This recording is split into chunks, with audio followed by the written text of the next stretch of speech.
Yes. My lords, just before the short adjournment, I was addressing you on ground 1, and I've drifted into observe, study, test. Can I just give you a reference to a couple of paragraphs in the judgment, just in relation to that, which illustrate the way that the judge approached some of those issues? It's paragraph 417 to 420. I don't need to take you there, but you'll see there how there was some cross-examination of the experts, in particular the defendants' experts, about whether they were design choices in respect of some of them. Whether these were design choices. Oh, yeah. And so these the judge reflects that. Okay.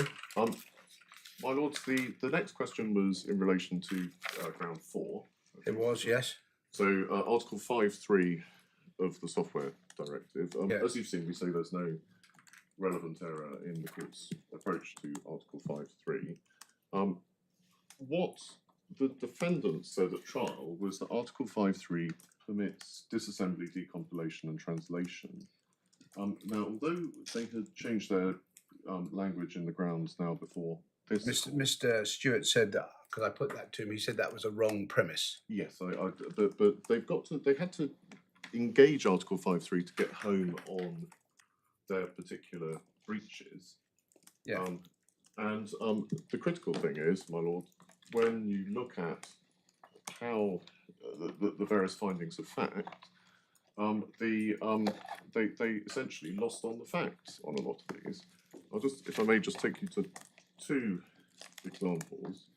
One is in relation to IGZ cust, which is the first substantive one. Mm-hmm. There was a dispute at trial about exactly how much disassembly there was. Mm-hmm. We cross-examined Mr. Lynch about that, who was the relevant... We didn't rely on 5.3 for what ground 1. Oh, okay, that's good. All right, so It's not in our grounds, and it's not in our nation scope. So right. I asked Mr. Stewart a question about ground 4 because I thought it was a fair example of grounds 4 to 6.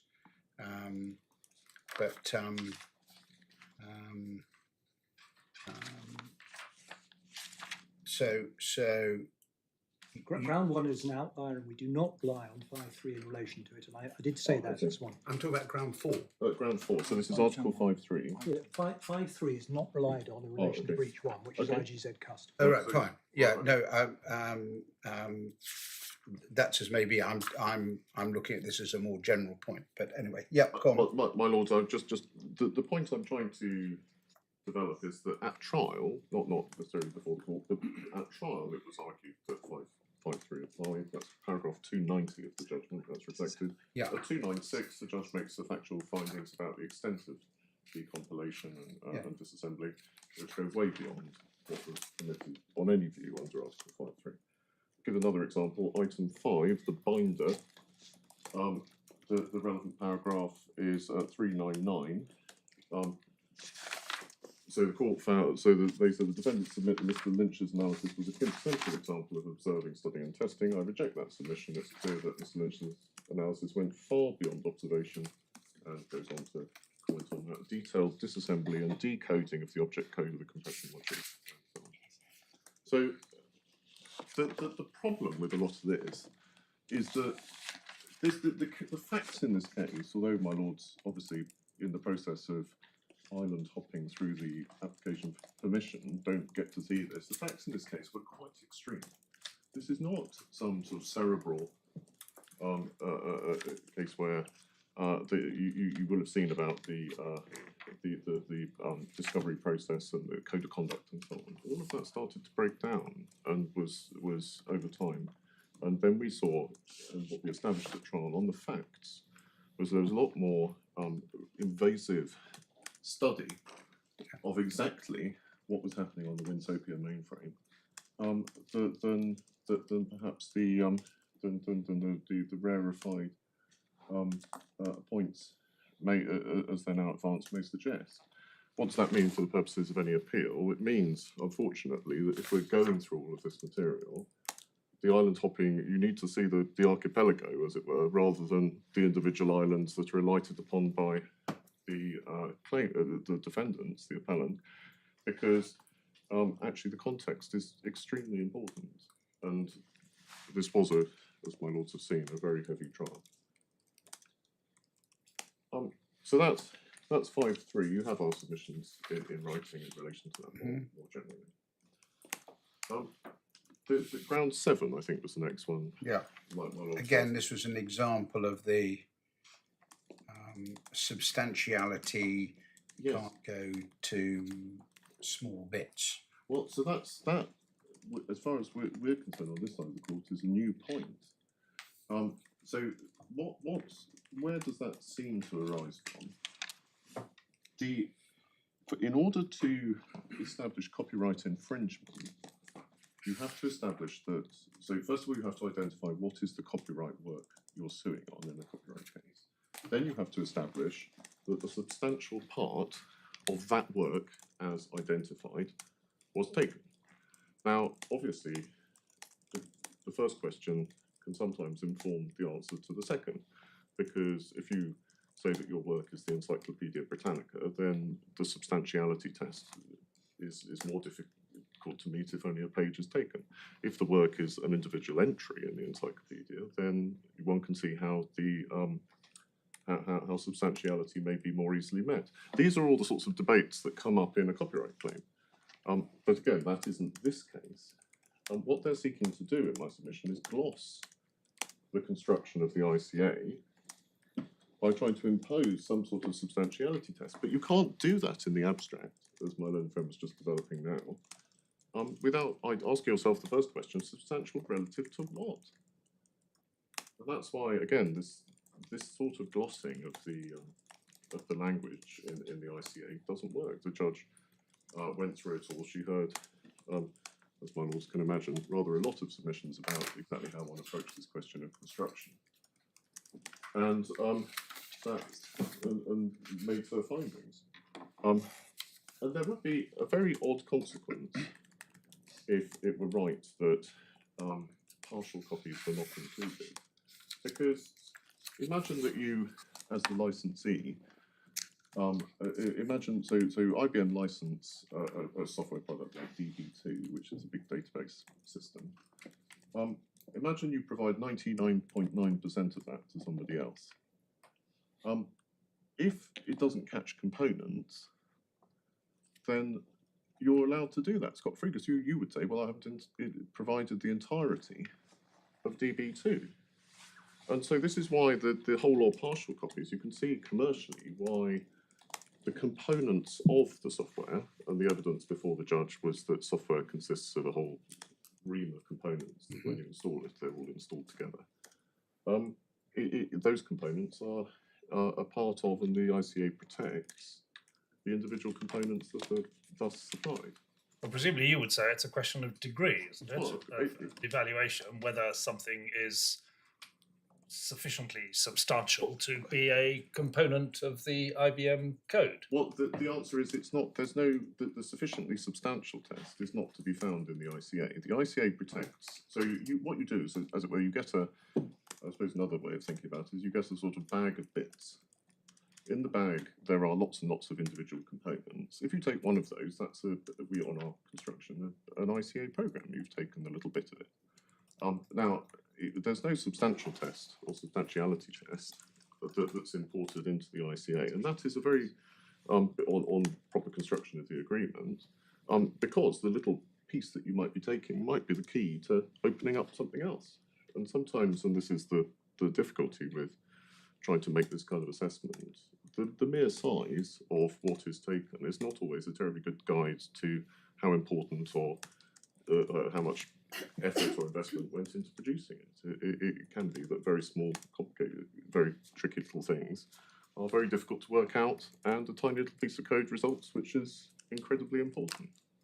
And Well, so, perhaps degree was the wrong word, but evaluation as Yes. to whether it is really to be regarded as a component of IBM's coding, or whether it is, it might be a few lines of code, but it's pretty trivial stuff, which anybody could find anywhere.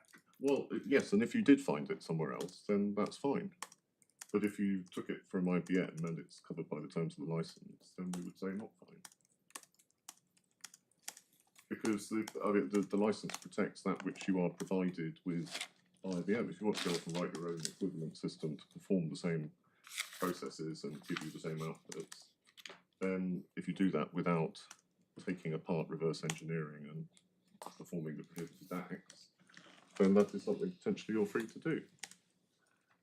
But what you can't do is use the system you've licensed in to enable you to do it, and that's ultimately what this case was about.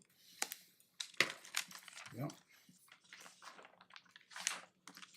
So as far as ground 7 is concerned, this point about substantiality was not one that we could detect as wrong at trials, but as a gloss, as I say, as a gloss on construction. But in any event, in my submission, it's wrong.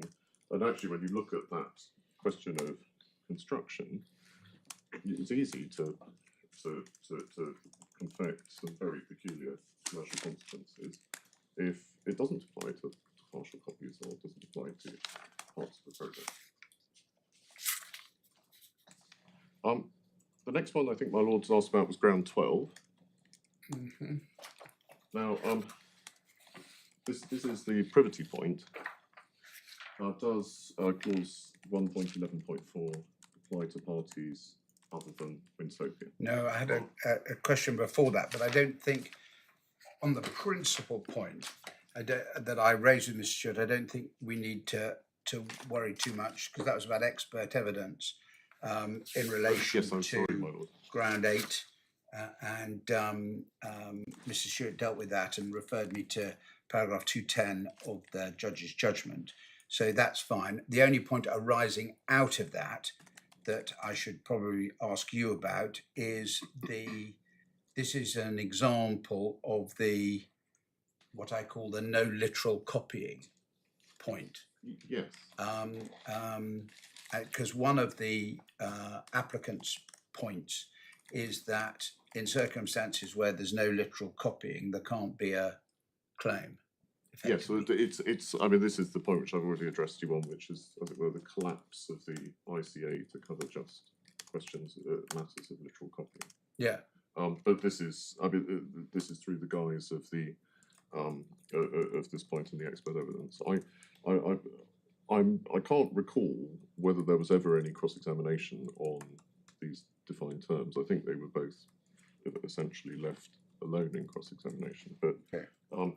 We can double check that point if it's of significance to my mind. So then you're going to 111.4. Yes. So this is is it possible for a third party to take the benefits of the contractual? Yeah. And they say that Mr. Stewart submits, well, it's arguable that it does, he says, on the terms of the clause. Well, we say not so. There's no reference in the clause. The starting point is there's no reference in the clause to parties other than IBM UK and Winsopia. Therefore, one would ordinarily expect that there should be reference of a party that can obtain the benefit of that provision if there were such a person. And we say that, so the judge considered this at paragraphs 996 and 997, and we say that her approach is amply supported by the authorities she identified. The other point which I think my learned friend was identifying was that the effect of clause 1.11.4 was to extinguish liability in respect to the contract claim. So if that goes, then there can be no procurement and no unlawful means conspiracy relating to it. Yeah. We say that's wrong as well for the reasons the judge gave at 998.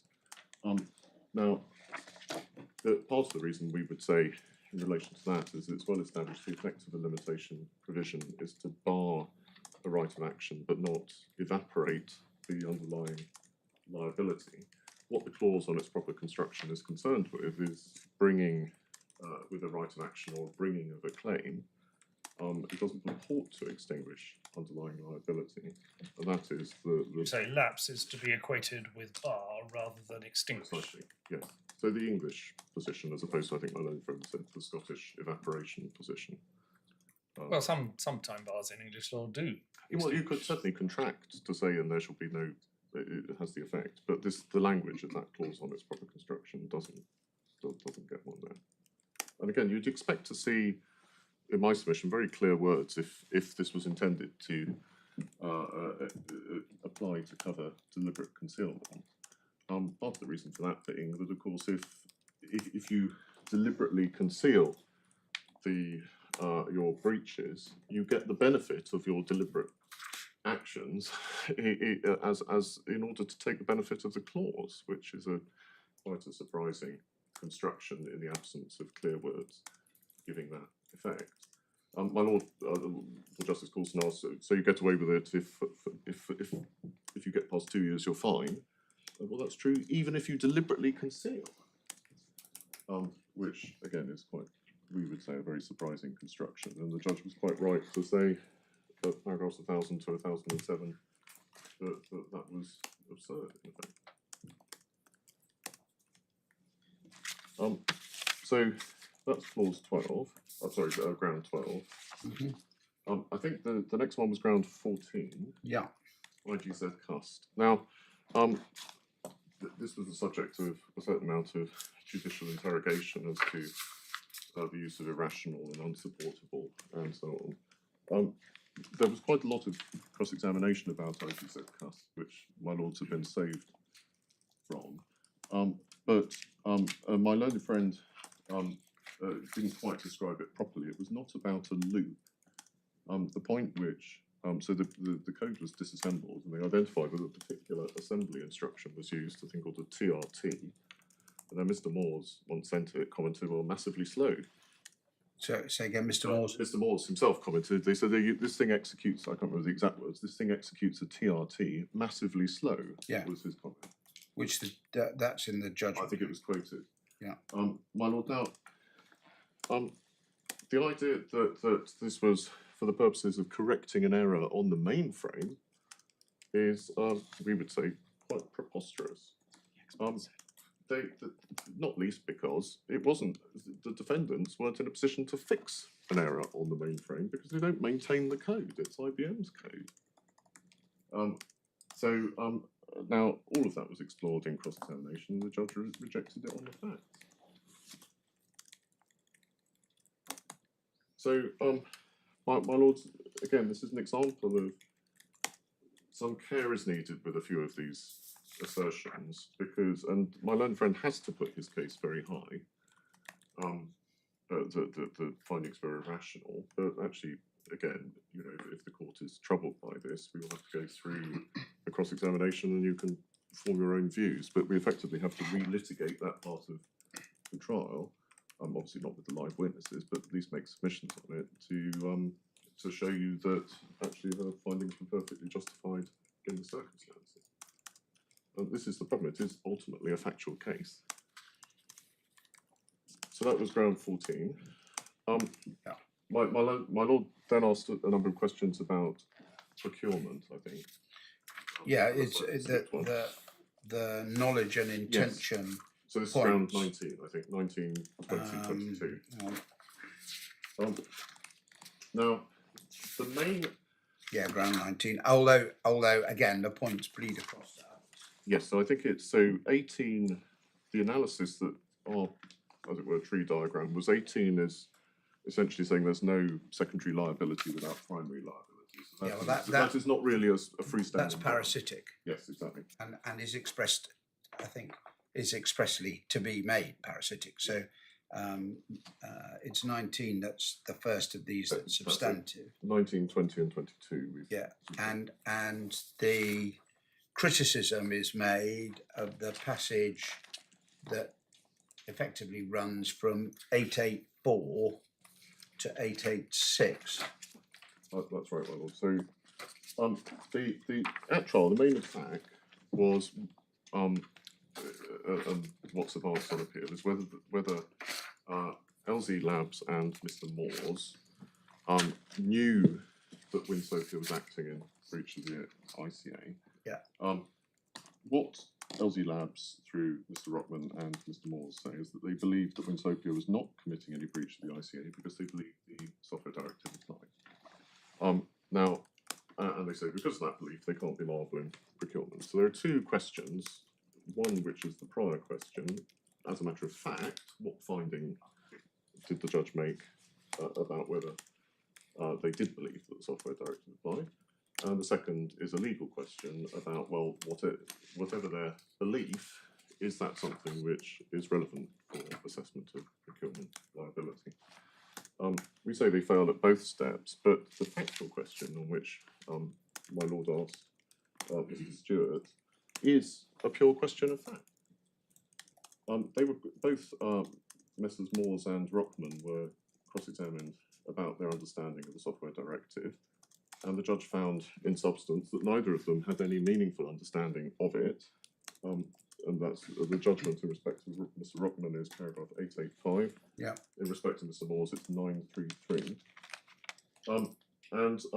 Just to give you, so actually in the supplemental bundle, you've got a few excerpts from the transcript. I can just give you the references for those as well. In relation to Mr. Rockman, you need in particular his evidence at supplemental bundle tab 21, page 199. And then the transcript, the miniscript reference is day 7, page 173, lines 13 to 18. And then in relation to Mr. Moores, his evidence is at supplemental bundle tab 22, page 206. And then it's day 16, page 173, line 16 to page 174, line 21. Sorry, day 16, page 173 in the miniscript, line 16 to page 174, line 21. Now, sorry, both of those references, one's day 7, one's day 16. that's right. Yes. Were they both page 173? I'm sorry. Yes, they are. I think, unless my note is wrong. Yes, that does sound. Hopefully, somewhat we can double check that. Okay. But the bundle reference is a supplemental 22, page 206. Yeah, I've got that. Supplemental 21, page 199. Yeah, okay, fine. I've got the let me page just reference. double check that. Yeah, And, okay. and that's the bit you quote in the footnote to your statement. Exactly, my lords. Yes. Now, that is they are the correct references. So it's just a happy coincidence. coincidence that Okay. after 172 Well. pages we get onto the software Okay. directive, in which case, that's a rather formulaic cross-examination note. It's like any case in the European court, the relevant paragraphs are always between 35 and 50. Yes, Whatever the case is about, whatever the issues, those will be the paragraphs. that's. There we are, there's an idiot guide to European law for everybody in court.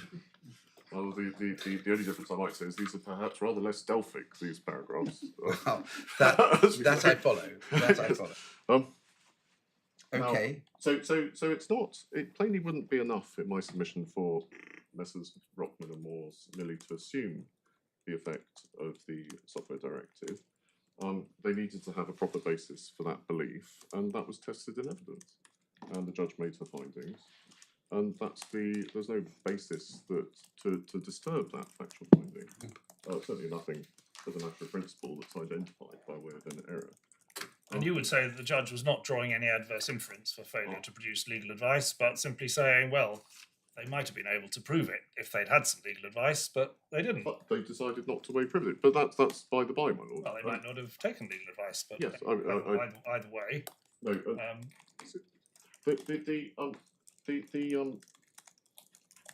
and it's suggested that an adverse inference was drawn. We say that there's no that isn't right. If you look at paragraph 885, the judge found, as a matter of fact, that Mr. Rockman did not have an understanding of the software directive. She went on the second sentence to identify that no legal advice was produced. Now, the burden for them was to establish that they did believe the software directive applied. That all the judge is doing at 885 on a fair reading is simply noting that no advice was disclosed. But that isn't an inference. She's not saying, and in the circumstances, I infer by the fact that the advice was not provided that it would have been contrary to the position that had been advanced. This is a question of fact as to what's in their mind. And that was the subject of cross-examination. So we say there's nothing in that way. And then, my lords, there are obviously, even if we're wrong about the facts, the second question is, well, even whatever their state of belief, is that relevant for the purposes of assessing liability under procurement? And as you've seen in our skeleton argument, we say, well, that's all been settled by Lord Leggett in the Supreme Court last year in Lifestyle Equities and Arno. Yeah. So, my lords, again, there's no that case, of course, is binding on this court insofar as it forms part of the ratio of the decision. So just addressing the point, we made our submissions in relation to that more generally, as you've seen, but just dealing with that point of fact, which one of the can I address you? I think the next one was ground 23, side and butt. Yes. Now, and Mr. Stewart fairly concedes that it wasn't pleaded or argued below, but he says, well, it's a pure question of law, and therefore, as a pure question of law, he's entitled to take it in this court. yes. Well, the answer to that is, if that had been run at first instance, we would have been all over it with Mr. Moores. And how is it said, as a matter of fact, that the principle applies in respect of shareholders? Now, my learned friend just on his just now in his appeal refers to a Singapore case. That is a very unusual case. On very unusual facts. What happened was the company in that case had no employees of its own, and so it had to act through individuals employed by its parent company. It was effectively a shell, and so it had the only agency it could achieve was through the vehicle of somebody else. And you see that, so again, just for your notes, authorities, tab 51, page 1533. Sorry, give me the reference again. Authorities 51. 61. I'm sorry, 51. 51, yeah. 1533, paragraph 53. Thank you. So you can see from those facts that the shareholder and the parent company could be theoretically liable in procurement, but that's a long way from this case. So So you would be all over it, but all over it with a view to establishing what? well, my lords, in order to, if you think about the way that side and butt arises in respect of directors of the company, the director obviously has various duties to act in the company's best interests and so on. If we had, how that principle might or might not apply to a shareholder is quite a difficult conceptual issue, but we would, in my submission, we would have asked some questions as to exactly what capacity and exactly how Mr. Moores related to the various entities in which he was a shareholder. Recall, of course, that Mr. Moores didn't have any board positions. He was a board observer for LzLabs, but not actually a member of the, formally a member of the board.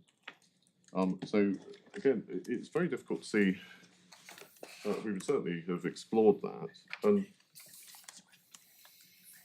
yes, of course. So one has to, and part of this is the question of whether you're acting in good faith vis-a-vis the corporate entities. So, yeah, which would have been the subject of cross-examination. Mm-hmm. So, my lord, I mean, with respect to my learned friend, it just assumes that the point can be raised as a principle of law in the abstract, whereas actually, if it had been raised, it would have affected the evidence at trial. Now, how can it be run on appeal where there's been no exploration of those facts? Well, that's your prejudice point. Yes, essentially, that's the trouble. It can't. Not only can it not be done, but actually, the court there's been no submission below as to exactly how that BOOMI test or anything else is supposed to apply. Because looking at how these sorts of principles might apply to somebody that isn't a company officer is not trivial, actually, because one has to look at what is the potential scope of duty as it applies to a mere shareholder. And so, again, that would have been informed by the positions that the parties were taking, none of which has been ventilated in opening or at any point. Yeah. Now, my lord, I think the next question was in connection. Well, there were some submissions in relation to damage. Yeah, and paragraph 959 is what Mr. Stewart referred to. Yes. My recollection is that that's not the only paragraph about damage, but I may be wrong about that. So there was very limited evidence before the judge at trial in relation to damage, and this is, as my lord observed, some part of it. Sometimes the difficulty where a trial is split. Since this has all happened, IBM has submitted its points of claim for damage and seeks, I think it's 1.6 million odd pending disclosure. For a number of heads, not only the loss management time, but I entirely accept that isn't something that was before the judge. Yeah. Really, it's rather difficult for my lawyers to take that into account for the purposes of this individual point. The simple fact of the matter is that this was a split trial, and these issues are for phase 2. Yeah, I mean, there's always that difficulty though with claims in tort, since the cause of action doesn't crystallise unless there's loss. Yes. It's an age-old problem. Yes, because which is hence why it is usually better for there to be heads of loss, even if quantification of those heads of loss awaits part 2. I mean, I appreciate there was an awful lot in issue in any event here, so that's possibly a counsel of perfection, but that does then head these sorts of points off. Well, my lord, yes. Although there was, I entirely accept the principle that in future that is a better way forward. But Mr. Wallen's evidence did go to at least one aspect of loss that was caused by this, namely the wasted and messing around dealing with all of these points by way of management time. The other thing that we still have not got, I think we in the consequential judgment got a little bit of information about, but are who the potential customers are and whether there is some other form of loss, because obviously if they're going out potentially trying to nobble IBM UK's customers, then that's something we would want to rely upon. But again, that is not an inquiry which has happened in detail yet with any disclosure or anything else. Yeah. My lord, I think the next question was in respect of deliberate concealment. Yeah, and the public domain. And yes, and Canada Square. Yes, Mr. Samuel Pepys and his Mr. diary. Stewart helpfully took me to 96 to 99 of that, and I think the submission is, well, you fall outside that because there's no evidence that they were keeping secret who owned Winsopia. Yes, my lord, and so I think in your exchanges with Mr. Stewart you had our point, which is essentially that there was nothing that put IBM UK on inquiry to have made to have looked as to whether that corporate ownership existed. Now, concealment in itself means to keep something secret, either by hiding or by failing to disclose it, and you see that in Canada Square at paragraph 98.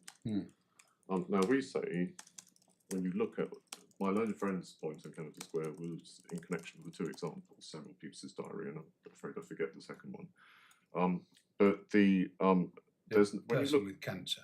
Yes, that's exactly. You're keeping some medical information private. There's no requirement when you look at the formulation in paragraph 98 that the fact that is concealed must be a fact which it would be impossible to ascertain from a public source. So paragraph 98 of... 98, so this is paragraph 98 of Canada Square. Oh, right, sorry. Can I just look at that? So authorities, tab 46, page 1344. Yeah. Oh, no. Just give me the reference again. Authorities, tab 46, page 1344 in the bundle. Paragraph 98. 46. I can quite see the you could conceal a publicly known event. For example, you could hide the newspaper from your wife because you didn't want her to see the article on the front page, and that could be regarded as concealment. It might or might not be effective depending on what was on the news that evening. Yes. But it does nevertheless require some form of action or consciousness by yes. the person concealing, doesn't it? Well, I think it does, but what it doesn't necessarily require is the person concealing to be withholding information from the concealee, if there is such a person, that might otherwise be in the public domain. I mean, a newspaper, in my submission, may not be necessarily the best example, because if it reports something that's notorious, you might find that out anyway. I mean, this is a case where something is lurking within an electronic register, and you may or not be put on notice to go off and find it, even though if you did go off and find it, you could. There's nothing that would prohibit you from obtaining that information.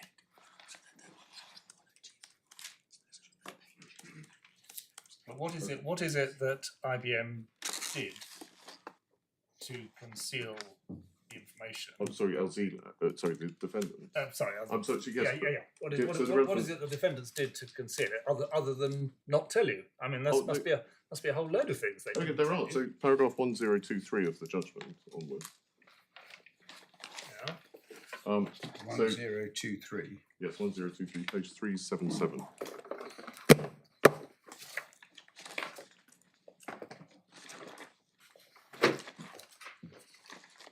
1041. Oh, sorry, summarised in 1022. Very close.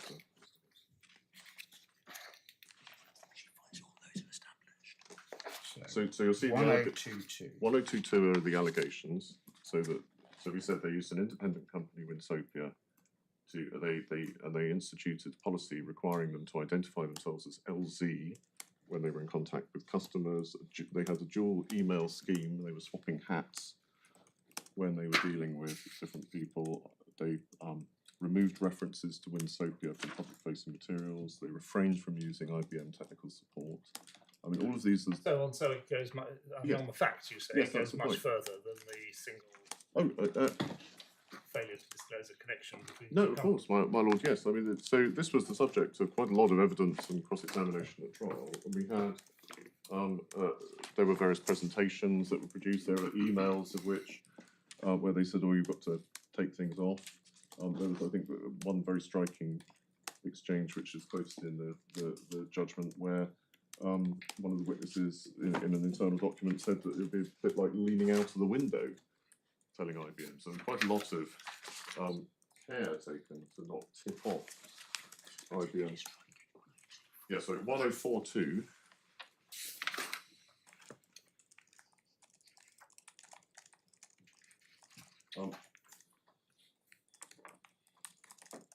So you'll see the whole process.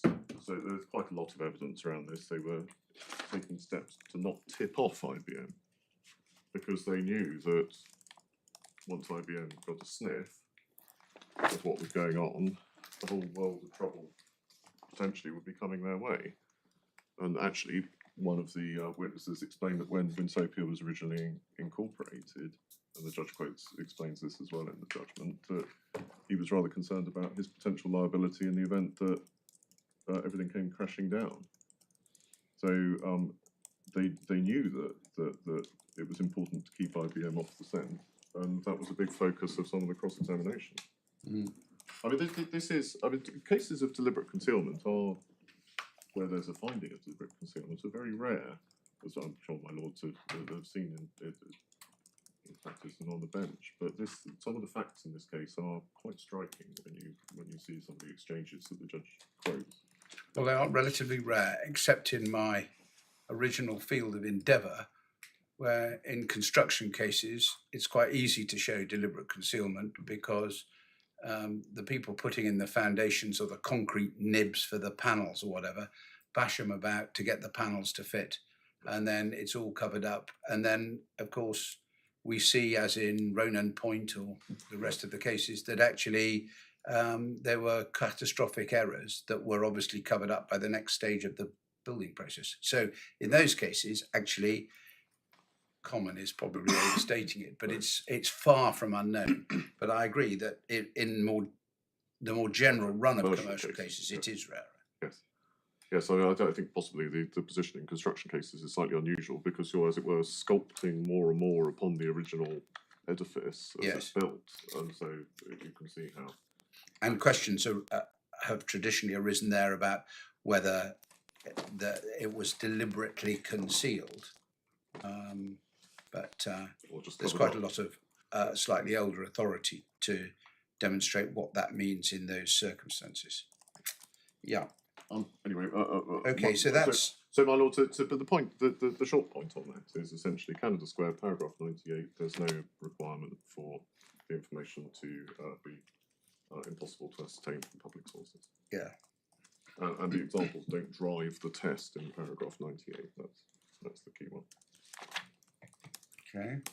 I think the next one was ground 30. And I think it's the pleading point about. Yeah, this is the point that having disavowed the first letter, you can't rely on the second letter because the second letter refers back to the first. Yes, my lord. Well, you haven't got the letters in front of you. This is not the most earth-shattering ground, as I think my lord's identified, but.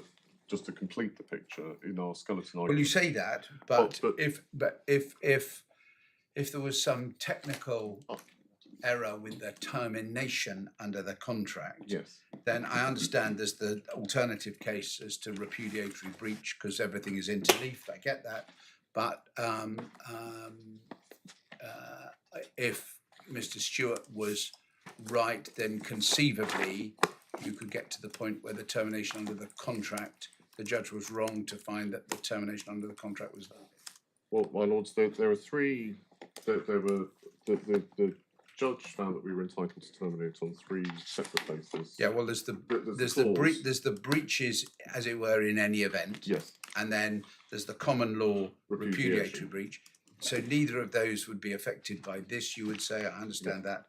But what about that? I mean, let's cut to the chase. What about this point? I think it said, well, you disavowed the 3rd of December because that's signed by Anne Zarni, from whom you've brushed away, and therefore this is cake and eat it. Well, my lord, Mr. Stewart would have put it far better than that, but I think that's the point. Yes, I think he said that we rush away from Anne Zarni. We didn't do that. The one letter was from IBM Corporation. The defendants took the view that that was defective because it wasn't sent by IBM UK, which was the contracting party. The letter was then sent from IBM UK. So that is the point. Now, and at trial, we confirmed we were content to rely on the 12th of January letter as the relevant letter, and that was the relevant audit request. Because they took essentially a point about privity. They said we can't have a letter. Point about a privity in effect, because they were saying you can't have a letter from IBM Corporation, who Anne Zarni works for, because that's not the contracting party. Now, who knows whether that's right or wrong, but the answer is it doesn't matter because we said we'll just rely on the 12th. Well, I think it said in relation to that, therefore, if that letter, I think the argument is if that letter wasn't valid, then there was no notice of the breach in relation to the audit. Yes, although it's very difficult because that letter was a freestanding, was a letter from UK asking to audit. So that's it's difficult to see where how that point can really be advanced.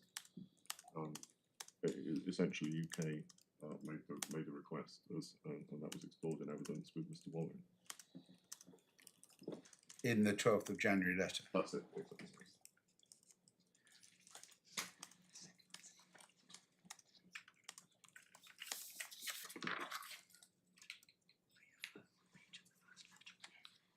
Yes, in any event, the 12th of January letter repeated the points in the earlier letter, so it doesn't well sort of incorporated by reference anyway.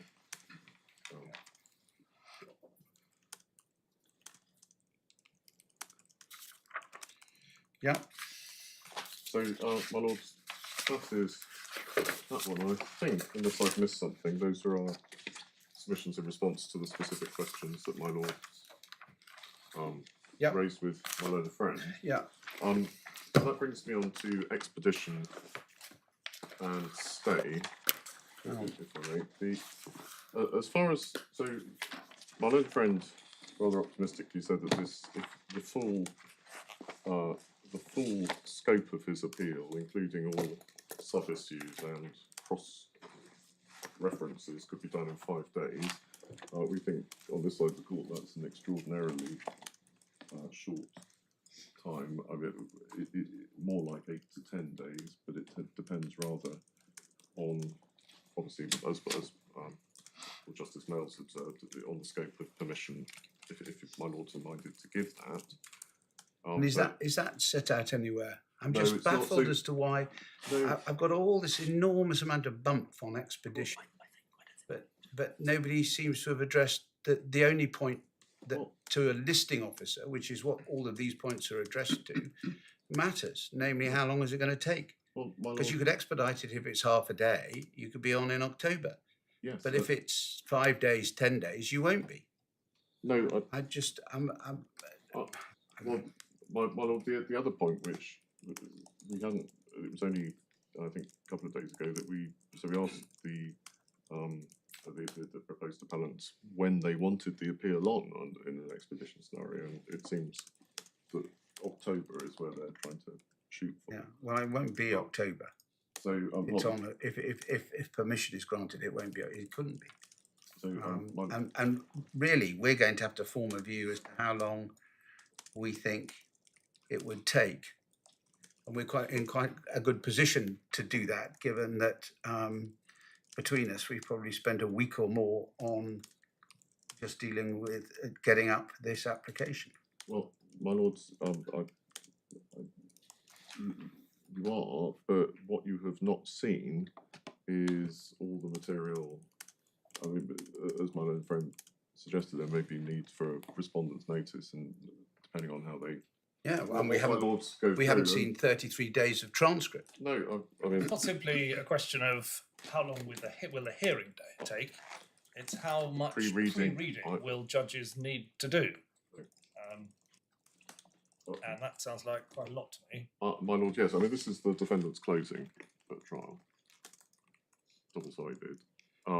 So it is. There is a lot of material potentially. If you're running the whole scope of this again on an appeal, it's. Well, that's what we're being asked to consider. So, for expedition purposes, that's what's relevant.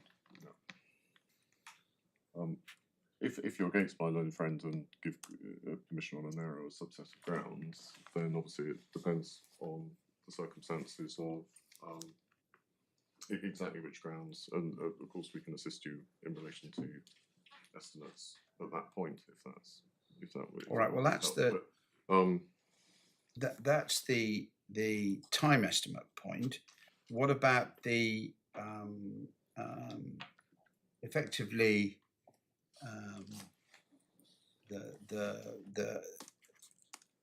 there's the American litigation, Yeah. which is said to necessitate this being on at some point prior to the spring, summer. Yes. Well, Although, of course, you've then got to build in the date of any judgment Yes. in the Court of Appeal. So it's all a bit of a forlorn hope, since it won't be on. It's very difficult to see it being on this basis, this side of Christmas. It's very difficult to see how it could then be on and there'd be a judgment in advance of the American litigation. But anyway, it's said that effectively you brought this on yourselves because you've reactivated the long moribund neon litigation. Well, there are two points in the US. There's the so that isn't my client, which is IBM UK. There's IBM Corporation, Yeah. is relying on in relation to. Yeah. So there are two, as it were, pinch points in America. There's the position in respect of the contempt. Well, I don't know exactly what they're called, but the effect of the contempt proceedings under the previous injunction, which is in relation to Mr. Moore's. And then there is the trial of substantive issues in respect of LzLabs and another company called Texas Wormhole. And that's the Texas. That's the later litigation. one. Yes. Yeah.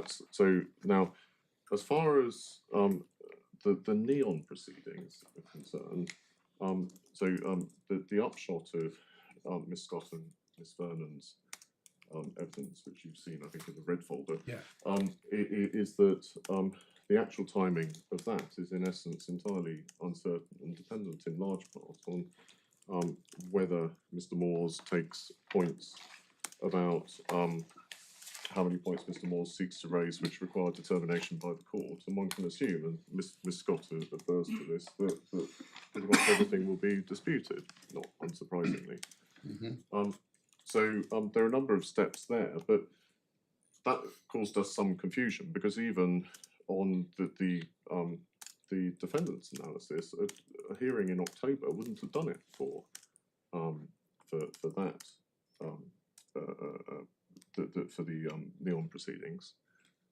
So it's not entirely clear whether that really is a real thing that should drive this court's listing. What we say about it is, at this stage at least, there is no crystallised hearing date in America in relation to those proceedings. There is a series of no doubt highly contested applications which the court has got to determine in due course. In due course, it will list a hearing. No doubt it will all be heavily disputed, but it's very difficult for this court to form a view as to relative timing of this appeal, particularly if it's a very substantial appeal, relative to something which is not really even listed at this stage. The contingencies in respect to that are, in my submission, just Okay. And Texas? Texas, so the position in respect of Texas is that it's not expected to be heard before April 2026. Yeah. No trial date is set. So I think the way that it works in Texas is they have a sort of case management hearing and then the trial comes on quite fast. It's one of those jurisdictions where a couple of weeks later there's a trial. Oh, okay. So that is not expected to be heard before April 2026. Now, there are various motions there about whether exactly what the effect of this judgment is on the US proceedings. Those are matters for the US court to determine. But again, it's difficult to see why the existence of the individual motions should be something that drives timing before this court. As far as the timing of the actual substantive appeal is concerned, the timing of this appeal relative to any trial in America, what we say is, well, if you want to get something up and running here, then you keep it very refined and tight, and you don't run the enormous omnibus blunderbuss, which seems to be advanced for the purposes of seeking permission before this court. Obviously, the extent to which some degree of explanation can be accommodated without particularly inconveniencing other court users rather depends on the listing of on the duration of the trial, the amount of pre-reading, and the amount of judgment writing time. And that seems to be there's no serious attempt on the other side to cut things down, even when interrogated today. That was not suggested. So we say, well, if that is such a concern on the part of the defendants, one would have expected this to be rather more streamlined, or at least they'd identify the things that matter. Yeah. When they haven't done it. So, my lords, obviously, if it would be of assistance, we can give you estimates afterwards. I think probably we'll have a fairly good idea about the duration of any appeal, having spent so much time looking at this. As far as timing is concerned, there are, just as a matter of fairness to my client, we do urge my lords to give us adequate time to respond to this, particularly if one is island hopping to the degree that my learned friends. Sorry, to respond. to any, if there is a substantial appeal and it's necessary to go through some of the evidence, we will, we do urge my lords to give us adequate time to address this court on the evidence, because in substance you're rerunning the closing of the trial. Well, that's why, hence the questions about the amount of time, the amount of time that people say the hearing would be. I mean, I've already made the point on a number of occasions, so I won't repeat it. But yeah, okay. If we gave Mr. Stewart permission on everything and allowed him to rely on the skeleton argument he's put in, how long would your skeleton argument in response be likely to be? You mean in pages?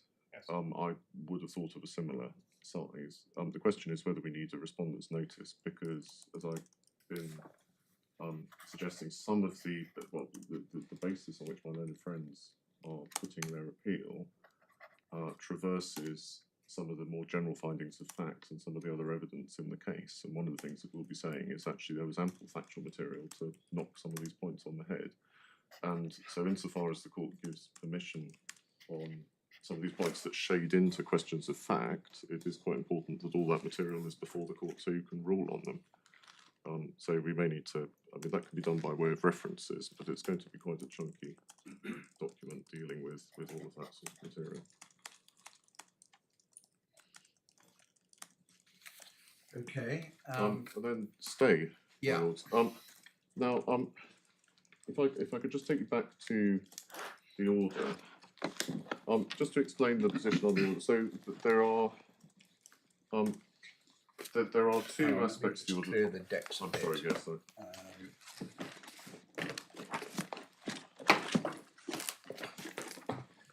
The order's in a slightly odd place because it's Yes, before it's tab the- 6, core tab 6. Yes.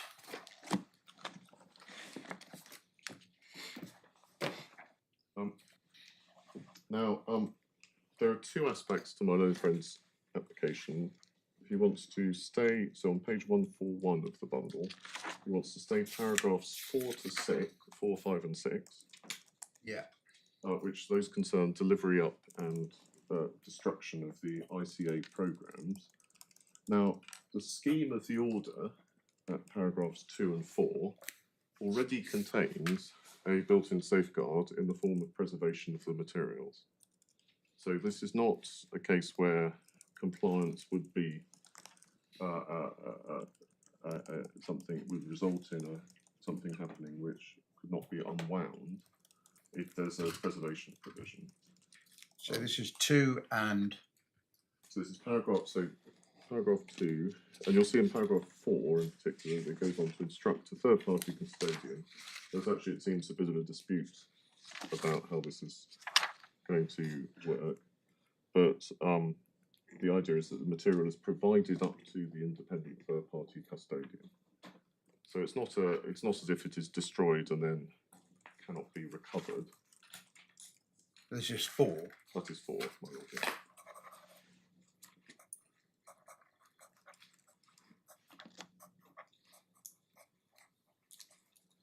Now, so that is paragraphs 4, 5, and 6. We say it's already got a built-in safeguard. As far as paragraph 9 is concerned, now the debate before the judge at the consequentials hearing was that the defendant said, well, we need this information because we want to service our existing customers. There are 3 existing customers. I won't say who they are. That's said to be confidential. But there was no attempt by the defendants, and this was a dispute at the consequentials hearing, to articulate or explain which, if any, ICA programs were needed to support those particular customers. So we don't know, for example, if one particular customer needs the DB2 system, or another needs KICS, or another needs this, or another needs that.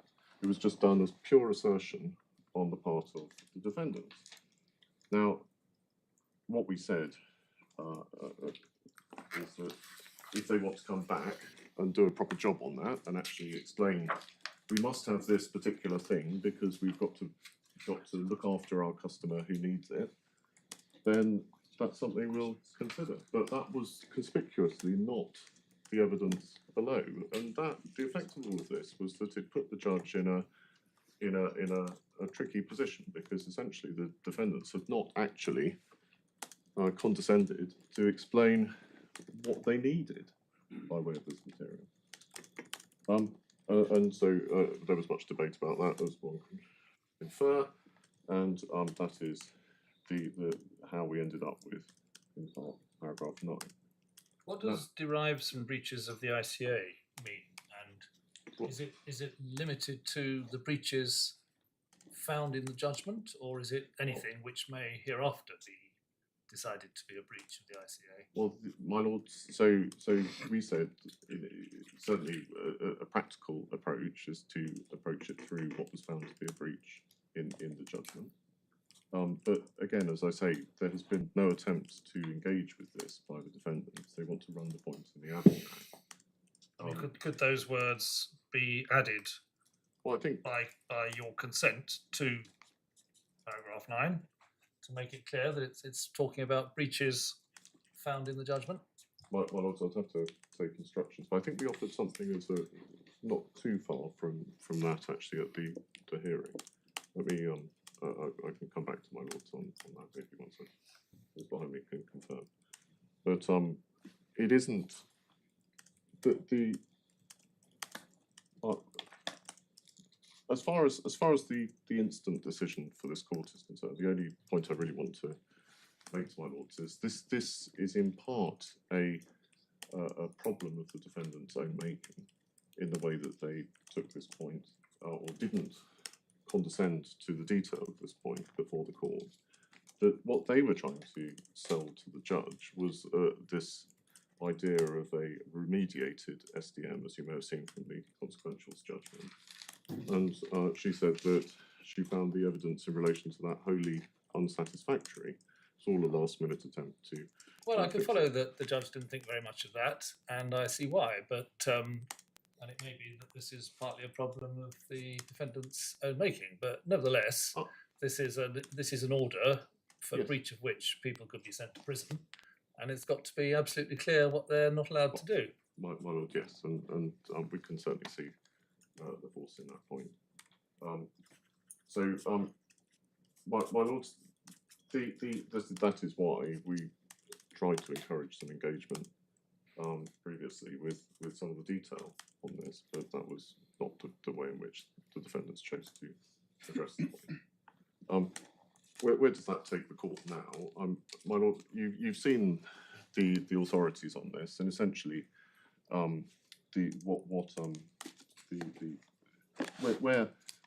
I should just observe is where this case differs quite a lot from the Nokia decision was that in Nokia there was some very detailed evidence about the consequences of this and how the scope of the individual injunctions would manifest itself, and that is not what the court was given the benefit of here for the reasons I've just developed. But what Lord Justice Floyd, I think it was, observed was that in circumstances where the court's minded to stay one bit, then it often can lead to more complication in sorting things out after the appeal. Yeah. If you slice it up in different ways. But the question for that is really, what is the consequence of the stay in different places? Nokia was a very particular case about whether certain products would be stayed when other products could be sold, and the point being made there is that could lead to some very difficult issues in the market. Here we have 3 identified customers, and the question is, what are the defendants' permitted activities in the meantime? As far as paragraphs 4 and 6, 4, 5 and 6 are concerned, then the safeguard, we say, is built in. As far as paragraph 9 is concerned, we say the proper course is not to come to this court, but actually to do a decent job on the application and go back to the judge and sort it out. But that, again, is not the way that it's been argued. I don't press the point too hard in relation to paragraph 9 if my lords are against. I mean, paragraph 9, just to make clear, is not just a stay point, it's a permission to appeal. Oh, absolutely, Because it may be that Mr. Stewart fails on everything else, but paragraph 9 is still in very wide terms. Yes, and I think if my lords are with Mr. Stewart on that, then I suspect I'll be facing something of a Everest-like climb to persuade you that you should not stay if you're concerned, if you think there's a real prospect of success on paragraph 9 in the abstract. So that is, but it obviously is informed by the question of what my lords take as the scope of the appeal if you're minded to grant permission on some aspect of this. So yes, although as my lord indicates, paragraph 9 is a standalone point. So in that sense, it's got nothing to do with the view we take of the other no, exactly. grounds. I think the estimate for that alone would probably be about 45 minutes. So we may graciously grant expedition in relation to that. Well, Decided this afternoon. yes, I think my lords, I may need a little bit more time to explain how that came from, but yes, my lord, yes. My lord is well known for his speed and alacrity, I've seen it at whereas first I'm hand. much more pedestrian. All right, is there anything else on the stay? My lord, if I may just check, I think that Yeah, please do. I think those are our submissions. My lord. Good, okay, thank you very much. All right, so that I think deals with what the questions I wanted to raise, and that deals with the questions of expedition and stay. So I'm not sure there's anything else. Can I make 3 points, all of which are directly responsive to points my learned friend has made, and which I, well, one of them I say is fundamental. They're all very short. All the points you've made today, Mr. Stewart, are fundamental. It's a question of degree. All right. Well, 3 very short points, because that, as I say, is not. This isn't a reply as such. Point 1. But 3 points. Yeah. Point 1. 4.1.3. Yeah. Observation, study, and testing, reverse engineering. Yeah. Observation, study, and testing is reverse engineering. If you observe, study, and test something, you are reverse engineering it. It is permitted expressly under the software directive. There is no So that would under be the hood. a one-off point that says you can't rely on clause 4.1.3 full stop. No, because It would. Point of principle, it equals reverse engineering. no, what I said, my lord, is that observe, studying, and testing is reverse engineering. Yeah. Reverse engineering, therefore, has to be given a meaning which is not observe, studying, and testing. In other words, it is not a question of taking and saying, you reverse engineer. You have to find a meaning for reverse engineering the ICA programs, which is not. Understand that. Which paragraph of the skeleton is that? My lord, I can give you that in just 2 seconds, because it definitely is. Can we just get that paragraph?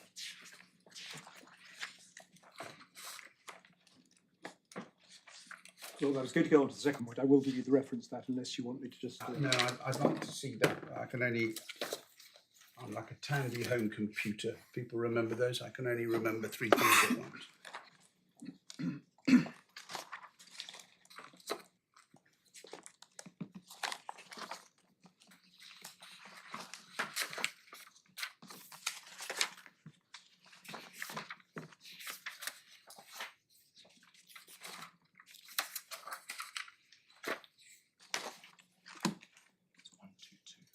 One 122, my lord. 122. 122 and 123. 122.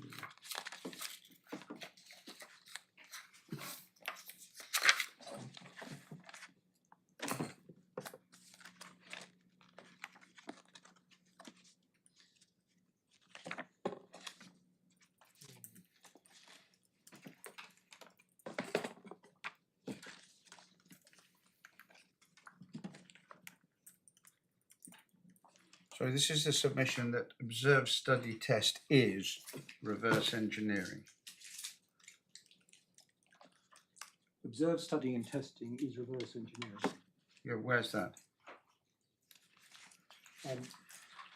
if the judge's construction correct, would purport to prohibit or reserve the observed study and testing of the functioning and would so be void.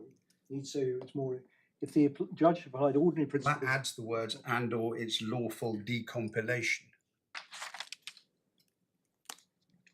I mean, you couldn't get a more simple submission that observe, study, test is reverse engineering. I don't find that in 122. Where do I find it? Well, if you look at 1, 2, 3, if the applied ordinary, it could only be understood as requiring the results of the reverse engineering is textual copying by deriving the original form of expression, i.e. not mere analysis of how it works or studies the output, but to reverse engineer or decompile to get needed interface information. It cannot be got by other means. All right. On the face of it, those are different points, but anyway, there it is. So that is that the first point? That's the first point. Yeah.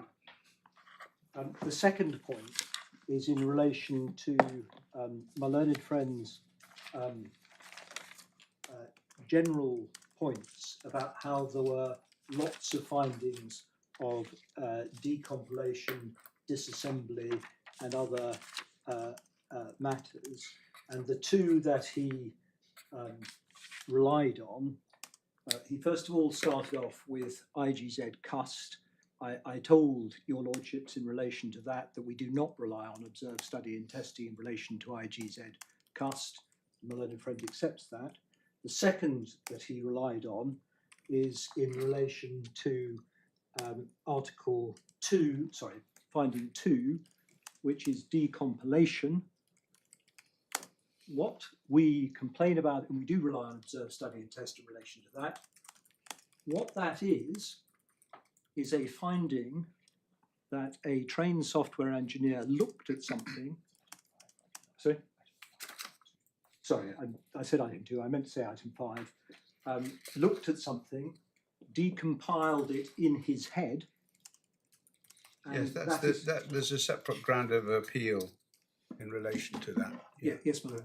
But this is dealing with my learned friend's points that there are lots of examples, of factual examples of not of reverse engineering, but of decompilation and so forth. In other words, this is him saying that these are all much more involved findings. And my point in relation to that is simply not true or accurate. He has taken the outliers examples, which, as your lordship says, there's a separate ground in relation to, and sought to identify he sought to characterise the whole of the appeal by relation to that. What we do say, and this is the termination of my second point, is that the fundamental basis of this appeal rests upon the judge's findings as to what actually happened,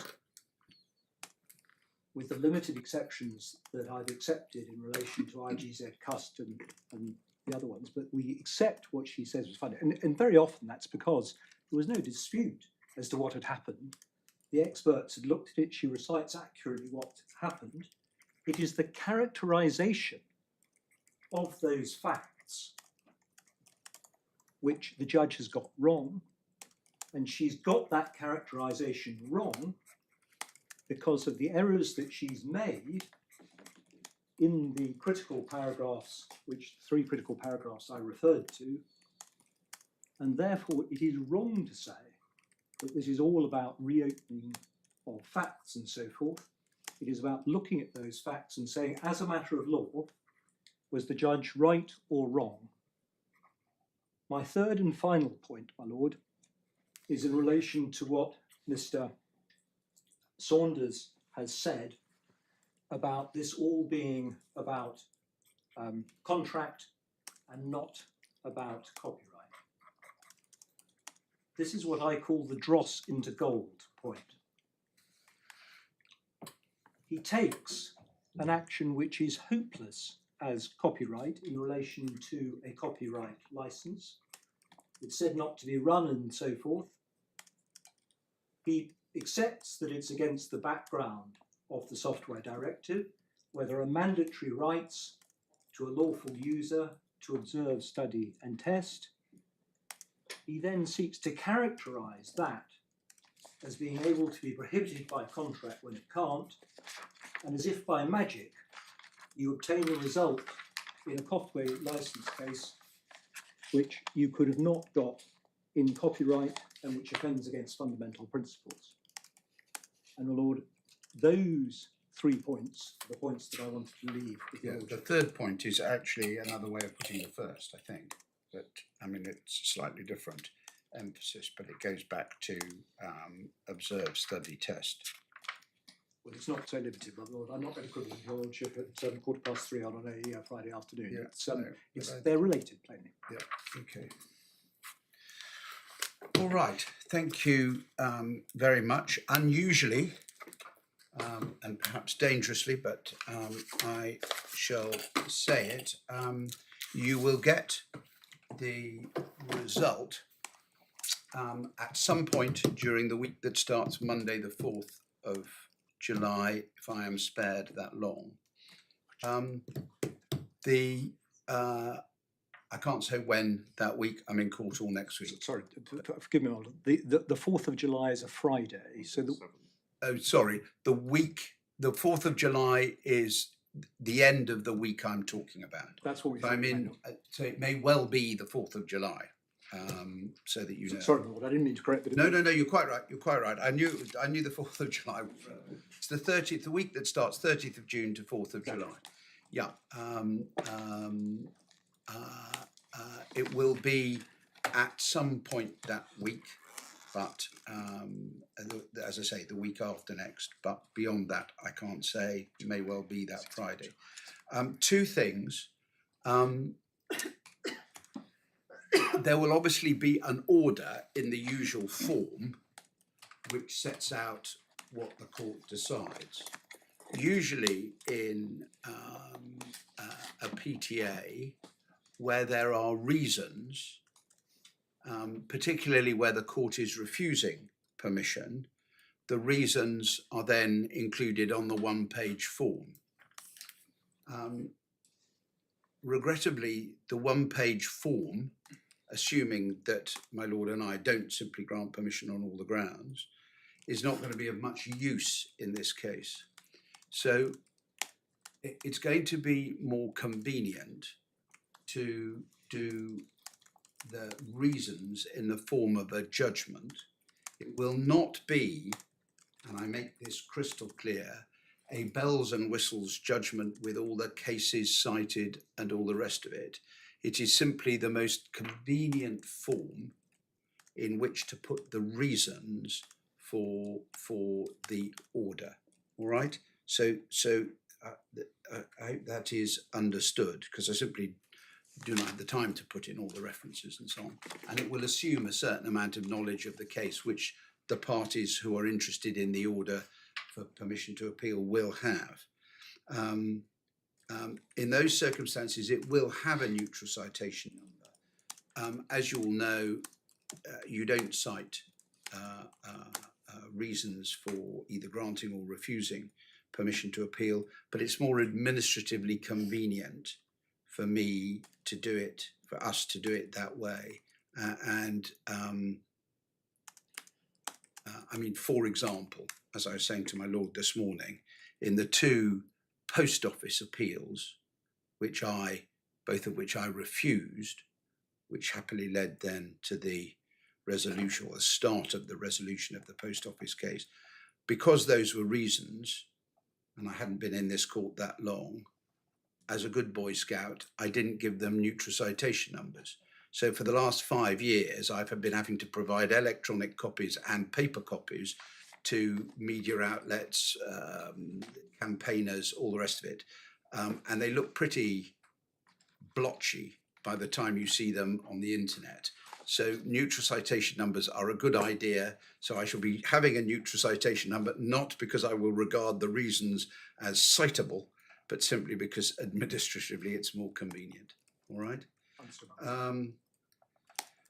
I don't think there's anything else. I'm sure that, not my Lord, but I'm sure that plenty of my colleagues would regard me as quite mad to have given you a time by which you will get this, but I'm usually pretty good at keeping those sorts of promises. So within a fortnight and an hour at the most, you will have the order and more particularly the reasons. I'm grateful. Can I just make this observation in relation to that? Your Lordship knows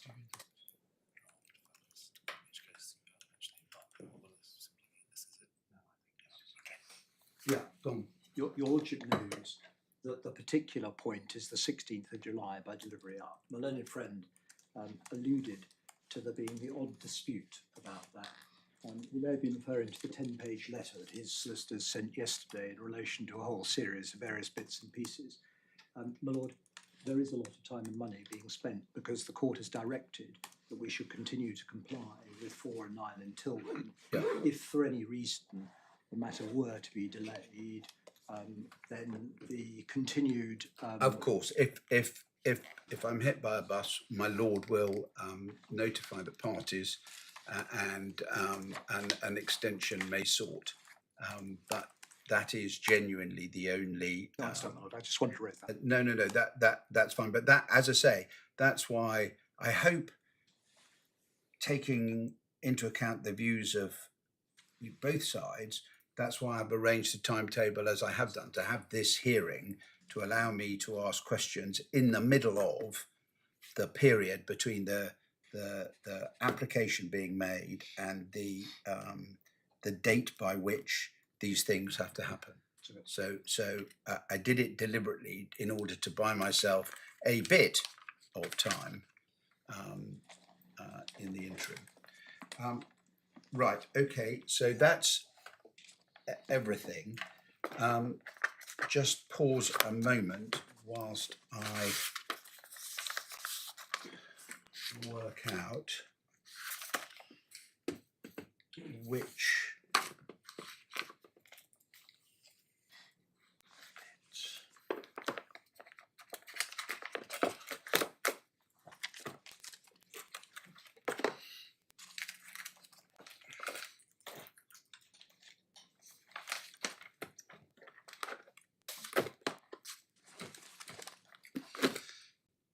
I told you I was taking for what I needed for the weekend, you wouldn't believe me.